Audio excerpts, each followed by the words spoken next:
Today's chilling tale describes the cruelty of a man whose relentless pursuit of success and greed led to the early death of his loved one.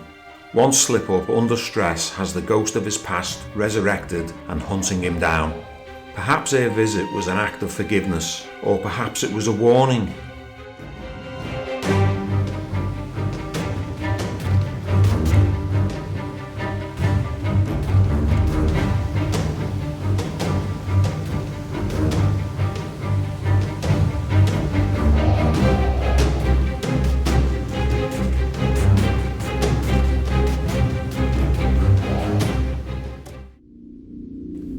I'm a wealthy publisher and the year is 1918. I've been working tirelessly to climb the social ladder of London with great success as a businessman.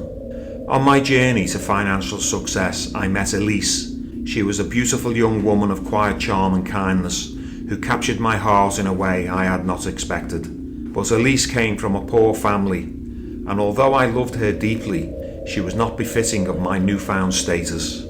And my pride would not allow me to tarnish my reputation. I made a cruel choice. I abandoned her without a word of farewell or any thought to her well-being. My career continued to flourish. My wealth grew and I surrounded myself with the trappings of my success. I had no idea that Elise had died shortly after I abandoned her. 30 years later, I attended the funeral of my colleague at Kensal Green Cemetery.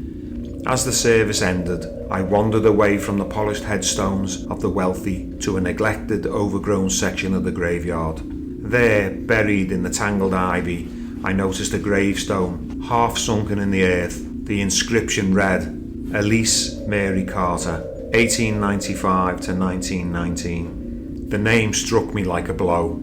The dates confirmed my worst fear.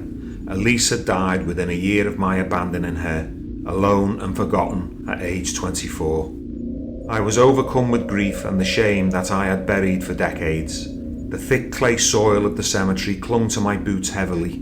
The image of her grave imprinted on my mind as I walked away.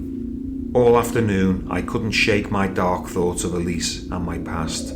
I decided to telephone my friend, hoping that he would call around for a visit, which would be a welcome distraction for me. As I sat in my chair in the library, I dialed the telephone operator and requested my friend's number. Kensal Green 202. As the operator put me through, I realised I had accidentally given the number of Elise's grave. It was too late. A familiar voice answered, and I felt a cold shiver running down my spine. It was Elise. Yes, who's calling? It's me, Leonard. I was shocked. I could hear Elise's voice on the telephone line. Is that you, Leonard, darling? Yes, my love. Do you want me? Yes, of course. Then I'll come. I won't be long. I was very far away, darling, when you rang up.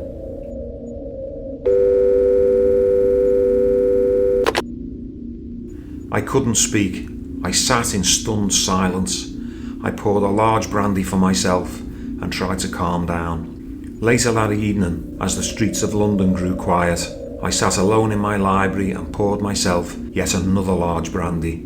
A fire crackled in the hearth, but the room still felt cold. I heard the faintest creak of my front door opening, and then the soft click as it closed again. From the hallway came the sound of footsteps which made my blood run cold. The sounds came closer and closer, stiff, sluggish and scraping. The footsteps stopped outside my door, and the 3 soft knocks echoed through the room. My heart pounded as the silence stretched on. The study door began to move. I could see the handle turning by an unseen hand on the other side of the door. I must have fainted as I woke up the next morning, slumped in my chair, and the fire reduced to cold ash.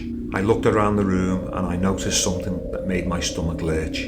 There were streaks of dark clay on the carpet, tracing a path from the front door, down the hallway and into the library. Clay smeared the door handle, the armrest of my chair, and even the jacket I had been wearing.